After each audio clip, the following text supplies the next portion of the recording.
Halo semuanya, para siswa-siswi pelajar, khususnya ini untuk kelas 9 yang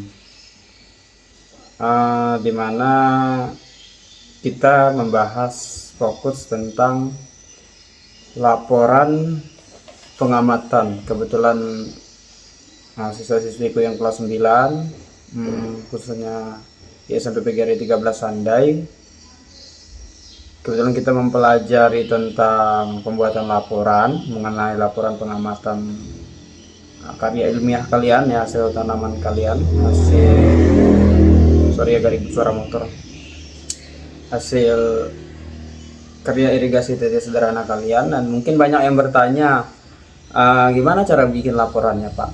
Nah sekarang di sini saya akan membagikan beberapa langkah untuk membuat laporan secara sederhana. Langkah-langkahnya sebagai berikut, akan dijelaskan secara sedetail mungkin dan sepelan-pelan mungkin. Dan jika kalian merasa video ini masih cepat, boleh kalian pause ya. Nah, ini gambar siapa nih? Ada gambar ini si Ririn, ini si Repan kayaknya. Oke, kita langsung saja ya. Di sini ada satu laporan juga yang udah Bapak review dan Bapak perbaiki sebagai contoh untuk laporannya.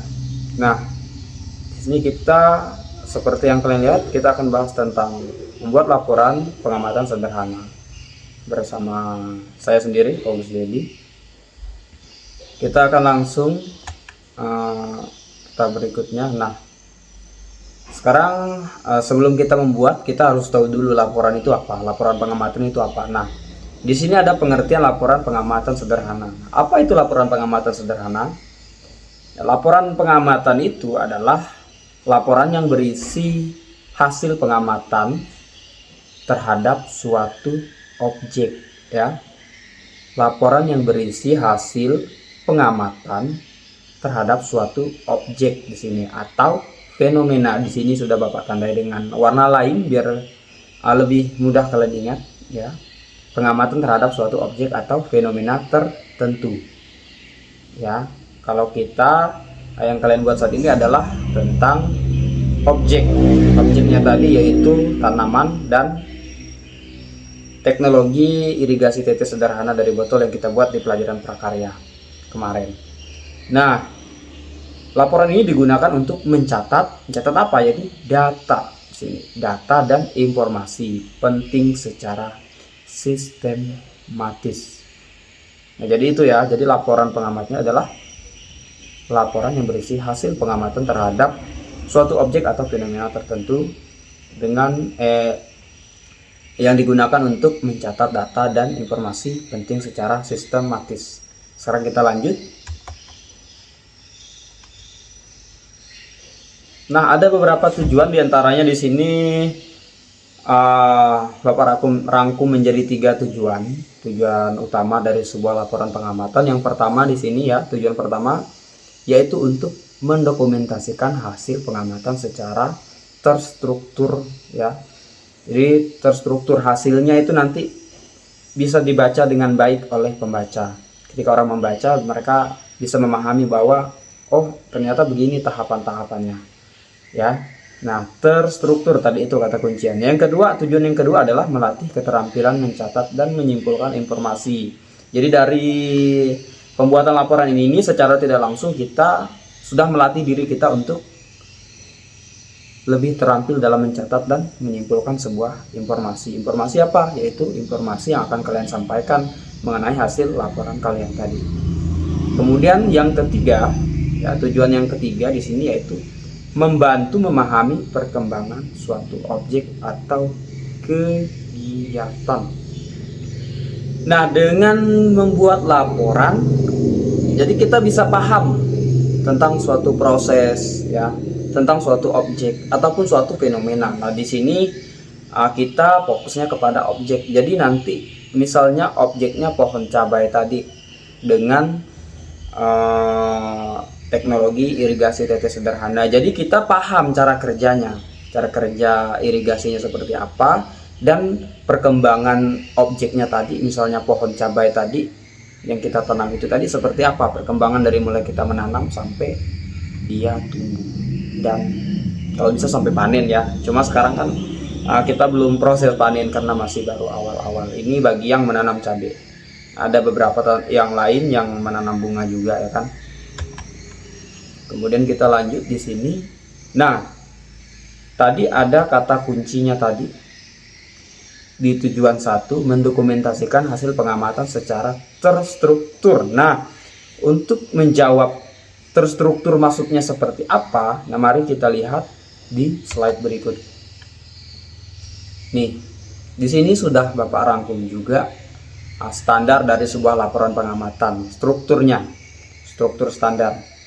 Nih, yang pertama ya, di sini setidaknya ada 7 struktur di sini yang bisa kita gunakan dalam membuat sebuah laporan pengamatan yang sederhana. Ini sederhana ya. Yang pertama yaitu identitas laporan. Identitas maksudnya gimana? Nah, identitas laporan yaitu yang ada dalam identitas itu diantaranya ada nama kegiatan yang sedang kita lakukan. Itu yang pertama. Kemudian yang kedua itu lokasi ya, supaya nanti pembaca juga tahu oh ternyata pengamatan ini dilakukan di sini, di tempat ini. Nah, kemudian yang ketiga itu waktu pengamatan. Nah, waktunya kapan? Entah pagi, sore, siang, atau waktu jangka panjang seminggu, sebulan, kan kita harus sertakan juga di sini. Waktu kita mulai kapan, waktu kita selesainya kapan, kita sertakan di sini. Kemudian yang tidak kalah penting yaitu objek yang kita amati. Jadi pembaca harus tahu juga nanti. Orang yang baca juga harus mengerti ternyata yang kita amati itu adalah objek apa. Contohnya tadi objek pohon cabai misalnya, atau objek bunga cocor bebek, kan ada diantaranya kalian yang bikin objek bunga cocor bebek. Kemudian selain objek selain bunga cocor bebek, banyak juga Bapak lihat tanaman lain kan, ada bunga-bunga hias, bahkan ada yang jahe, kunyit. Nah, itu nanti silahkan disesuaikan saja. Itu yang pertama tentang identitas laporan. Jadi di identitas ini ada nama kegiatan, ada lokasi pengamatan, waktu pengamatan, dan objek pengamatan atau objek yang diamati. Kemudian yang kedua ada apa? Ada pendahuluan. Nanti Bapak akan tunjukkan contoh-contohnya untuk pendahuluan. Kemudian yang ketiga yaitu tujuan pengamatan. Jadi kita harus sampaikan juga tentang tujuan kita, kenapa kita melakukan pengamatan ini, supaya apa, untuk apa, nanti kita sampaikan di situ. Yang keempat ada metode pelaksanaan. Metodenya seperti apa Pak? Nah, metodenya gimana? Nah, itu harus kita sertakan juga, karena itu sangat penting agar nanti ketika orang lain ingin melakukan hal yang sama, mereka sudah tahu oh ternyata metodenya begini. Jika ada orang ingin nanam cabai, oh ternyata metodenya gini. Jika ada orang ingin membuat sistem irigasi, ternyata metodenya seperti ini. Nah, kemudian yang kelima adalah hasil dari pengamatan yang kita lakukan. Yang keenam ada kesimpulan, kita buat kesimpulan juga. Kemudian yang ketujuh ada saran. Nah, kemudian yang berikutnya di sini sebelum kita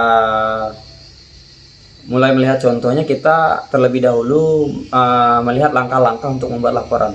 Di antaranya ada 3 langkah di sini yang sudah Bapak rangkum untuk membuat laporan pengamatan sederhana. Ya, mudah sekali tahapannya, mudah tapi harus dilakukan ya. Jangan hanya mudah baca saja.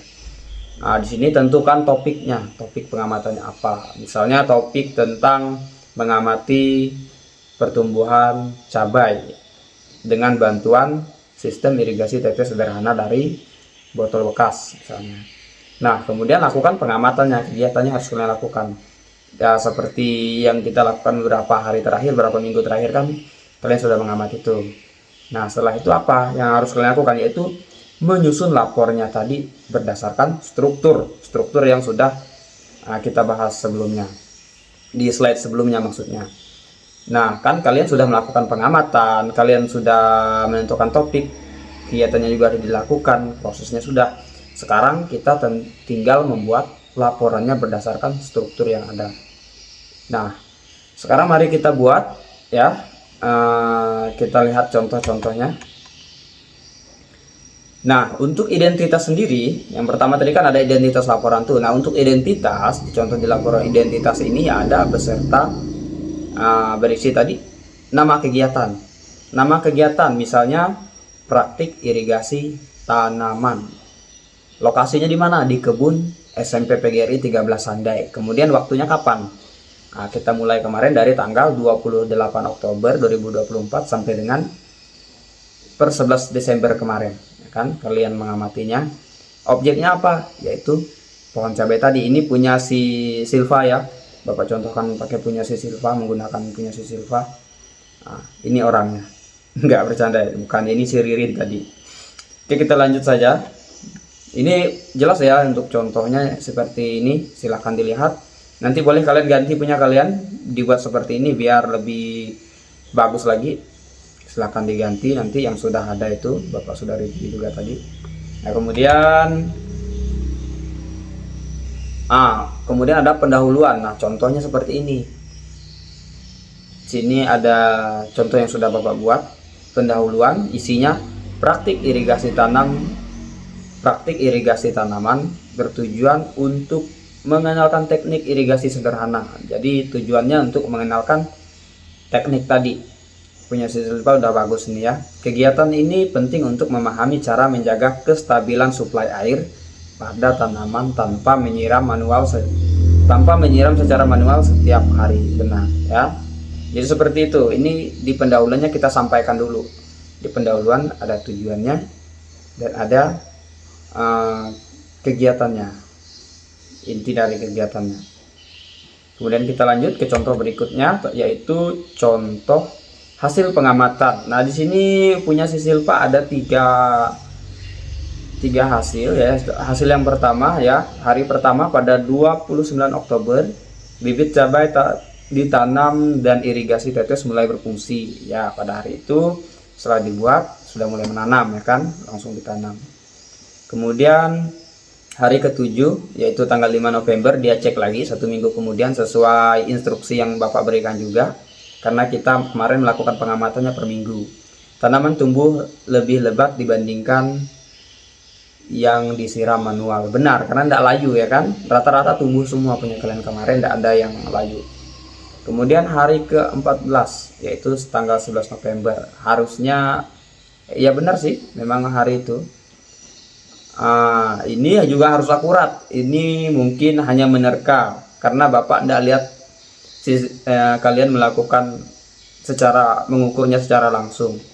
Ini mungkin hanya perkiraan saja. Tapi untuk kedepannya kalau bisa bawa penggaris dan segala macam, bawa meteran, kalian ukur dengan benar agar informasinya akurat. Ini hari ke-14 11 November 2024. Tinggi tanaman mencapai 15-20 cm dengan daun yang rimbun. Ya, tapi ini benar ya untuk contohnya seperti ini. Oke, mantap. Kita lanjut lagi ke contoh berikutnya, yaitu ada contoh kesimpulan dan saran. Kesimpulannya apa? Jadi kesimpulannya dibuat seperti ini. Irigasi tetes efektif untuk menjaga kelembaban tanah. Ini benar ya. Kemudian sarannya apa? Lakukan pengamatan lebih lama untuk mengetahui hasil panen. Benar, karena kan daunnya baru sampai tumbuh rimbun, belum sampai panen. Nah, jadi itu saja sebenarnya. Ada sedikit saja langkahnya untuk membuat sebuah laporan pengamatan ya. Ini ada tips juga agar pengamatan kita itu bisa diterima atau bisa dibaca dengan baik. Jadi informasi yang kita sampaikan di pengamatan tersebut bisa diterima dengan baik oleh pembaca. Tips untuk menyusun laporan yang baik itu yang pertama, yang pastinya gunakan bahasa yang sederhana dan jelas. Ini tidak perlu ribet bla bla bla bla bla, yang penting bahasanya sederhana dan jelas. Itu boleh ya. Karena konsepnya kita membuat laporan sederhana, laporan pengamatan sederhana. Kemudian yang kedua apa? Tips yang kedua yaitu sertakan data pengamatan yang lengkap. Nah, contohnya tadi data dari hari pertama sampai hari ke-14 Nah, datanya hanya data tertulis, kalau bisa nanti dimasukkan foto saat kamu melakukan pengamatan, foto objeknya atau tanamannya, dan foto pertumbuhannya. Jadi setiap kali kamu melakukan pengamatan, kamu sertakan foto di situ, biar bisa dilihat ternyata seperti ini. Hari pertama seperti ini, hari kedua, oh udah mulai tumbuh daun dan lebih cepat ternyata dengan sistem irigasi ini. Kemudian hari terakhir, hari ke-14, daunnya sudah mulai rimbun, ada fotonya, nanti disertakan situ, itu lebih bagus lagi. Kemudian jangan lupa untuk menyusun laporan sesuai struktur tadi ya, seperti yang Bapak jelaskan sebelumnya, sesuai arahan dari video ini. Nanti silahkan kalian buat saja. Oke, terima kasih. Dan sebelum mengakhiri, kita lihat dulu contoh laporan punya Silpa yang sudah Bapak perbaiki. Nih Bapak mau zoom sedikit ya.